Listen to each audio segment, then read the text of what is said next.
Assalamualaikum warahmatullahi wabarakatuh. Saya Sri Rati Wayuningsi dengan NIM 2121101. Di sini saya akan membacakan hasil diskusi kami, yaitu tentang etika pariwisata.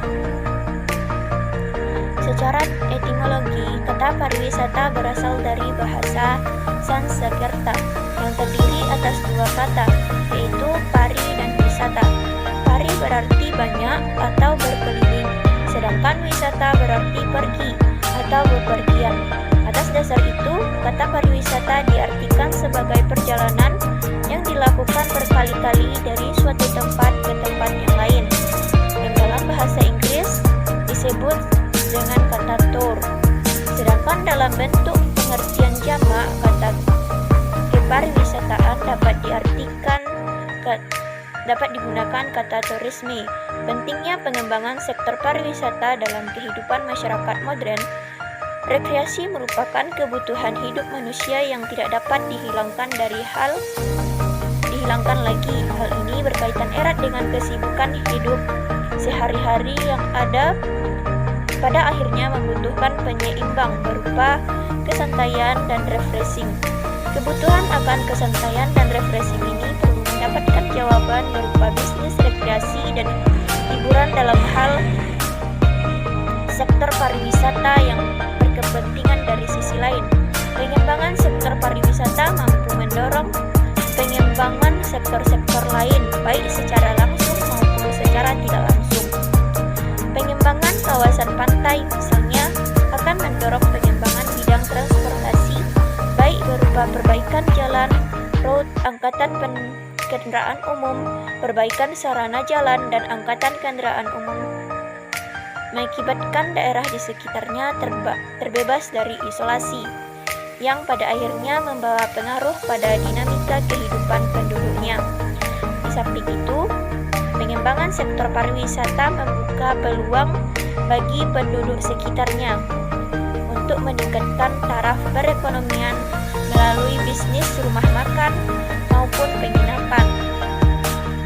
Dalam skala yang lebih besar, kesejahteraan dunia membawa pengaruh pada orang-orang dari berbagai penjuru dunia untuk mengenal kebudayaan dari negara lain.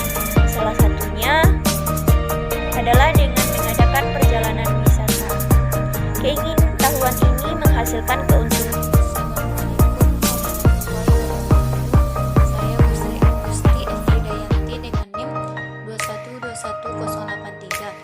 Saya akan membacakan poin C dan D.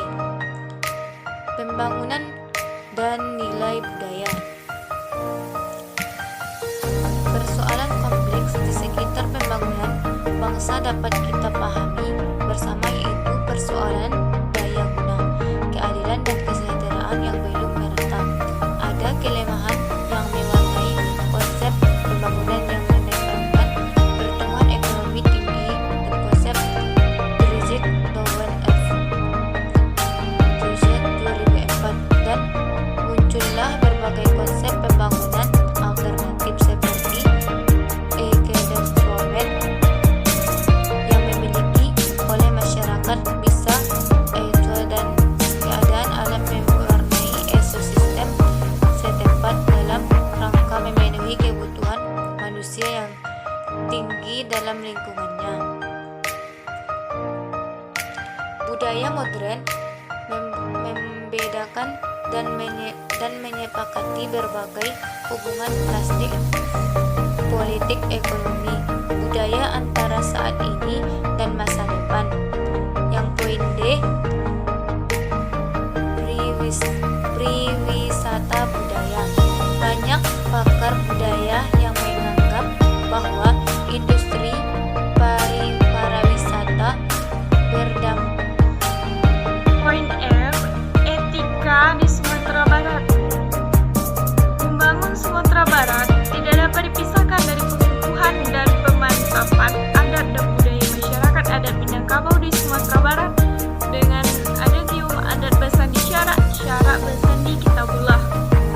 ABS SBK ini menjadi sumber kekuatan dan tali pemersatu di ranah Minangkabau dalam Provinsi Sumatera Barat. Salah satu pengukuhan jati diri hak adat Minangkabau itu adalah hentikan pelepasan hak atas tanah. Apakah itu tanah pusako tinggi maupun harta pusako rendah ataupun tanah adat atau tanah kaum kepada pihak ketiga. Selain itu, peran serta tanah ulayat itu sebagai bagian dari investasi kaum dan anak negari dalam kerangka pembangunan kawasan di Sumatera Barat.